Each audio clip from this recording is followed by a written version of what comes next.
ഒരുപക്ഷേ കാത് മുളച്ചത് മുതൽ ഇന്ന് വരെ നിങ്ങൾ കേൾക്കാത്ത ചരിത്രമായിരിക്കാം. അവസാനമായി ബാക്കിയാകുന്ന അസ്റായീൽ അലൈഹിസ്സലാത്തു വസ്സലാമിനോട് പോലും അല്ലാഹു കണിശമായി പറയുകയാണ്, ലാ ബുദ്ദ മിൻ മൗതിക യാ അസ്റായീൽ. അസ്റായീലേ, നീ മരിക്കൽ അനിവാര്യമാണ്, അനിവാര്യമാണ്. ഫയദ്ഹബു ഇലാ മൗദിൻ ബൈനൽ ജന്നതി വന്നാർ. അല്ലാഹുവിന്റെ റസൂൽ പറയുകയാണ്, സ്വഹാബ, സ്വർഗ്ഗത്തിന്റെയും നരകത്തിന്റെയും ഇടയിലുള്ള ഒരു പ്രവിശ്യയിലേക്ക് അസ്റായീൽ ചെല്ലുമത്രേ.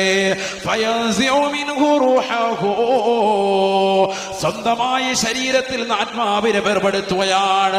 ഒരുപക്ഷേ കാത് മുളച്ചത് മുതൽ ഇന്ന് വരെ നിങ്ങൾ കേൾക്കാത്ത ചരിത്രമായിരിക്കാം. ലോകത്തുള്ള പലരുടെയും ആത്മാവിനെ അസ്റായീൽ വേർപെടുത്തിയിട്ടുള്ളത് കേട്ടിട്ടുള്ള മുസ്ലിമേ, മുസ്ലിം